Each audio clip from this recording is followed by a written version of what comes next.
여기에도 저기에도 일본 집들은 목조주택이네요. 전철에서 보는 일본 집들이 거의 대부분이 나무로 만든 집이네요. 도쿄나 오사카, 나고야 등의 대도시에는 아파트에서 사시는 분들도 계시겠지만 도심 외곽에서는 거의 목조주택에 사시는 분들이 더 많지요. 교외에서 전철을 타고 주변을 보았을 때도 일본의 대부분의 집이 목조주택입니다. 왜 이렇게 일본은 목조주택이 많을까요? 안녕하십니까? 일본의 코코 아저씨입니다. 일본은 40대에 육박하는 온도이네요. 더운 날씨에 건강 유념하시기를 바랍니다. 오늘은 일본의 목조주택에 대해 이야기해보려고 합니다. 먼저 일본 주택은 목조로 지어진 경우가 많습니다. 물론 3층 건물 이상은 철근 콘크리트로 지어지는 경우가 많고 그런 건물이 지진이나 자연재해에 강하다는 인식이 있습니다. 하지만 최근에는 3층 건물도 목조로 지어지는 경우가 늘고 있습니다.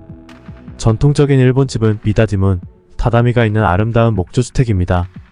요즘에는 오래된 집을 수리해 거주하거나 카페나 식당으로 활용하기도 합니다. 그렇다면 최근까지 일본의 목조주택이 많은 이유는 무엇일까요?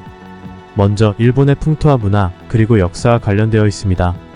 일본은 예전부터 산에 편백나무가 많았고 이를 베어 주택을 짓는 목재로 사용되어 왔습니다.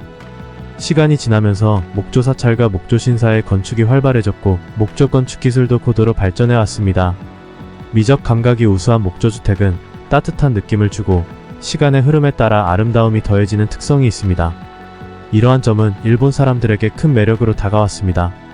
이로 인해 목조 건축이 일본 주택의 기준이 되었습니다. 또 다른 이유는 일본 특유의 고온다습한 기후입니다. 목조주택은 통풍성이 좋아서 여름에는 덥고 습한 일본 날씨에 효과적이며 겨울에는 단열 역할을 해 쾌적한 실내 환경을 유지하는 데 도움이 됩니다. 마지막으로 목조주택은 지진을 대비하기 좋았다는 점도 있었습니다. 일본은 지진이 자주 발생하는 지역입니다. 이런 환경에서 목조 건축은 유연성을 제공해 지진의 충격을 흡수하는 데 도움을 줍니다. 돌이나 콘크리트에 비해 목재는 상대적으로 가벼워서 구조적으로 안정성을 유지하기 좋으며 다른 공법에 비해 저렴하다는 장점이 있습니다. 그리고 일본의 단독주택 중 약 80% 이상이 목조라는 점 때문에 시공업체 대부분이 목조를 취급하는 회사가 되었고 그리하여 일본의 목조주택이 대부분인 이유가 되었습니다. 하지만 목재 가격 하락으로 인해 임업이 쇠퇴하고 관리가 소홀한 숲이 늘고 있습니다. 이를 해결하기 위해 일본은 공공건축물의 목재 사용을 장려하고 관련 법을 개정했습니다. 이 법에는 농림수산부 장관의 인증을 받은 업체에 보조금이 지급되는 항목도 포함되어 있어 목재를 이용한 건축이 더욱 늘어날 것으로 보입니다. 일본 국토에서 산림이 차지하는 비율이 약 70%에 달합니다. 일본인들은 목재와 깊은 관계를 맺어왔으며 앞서 설명드린 이유로 많은 목조주택이 계속 유지될 것입니다.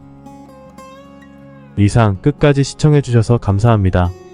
더 좋은 영상을 만들기 위하여 댓글로 시청자분들의 의견 부탁드립니다. 그럼 다음 영상에서 뵙겠습니다.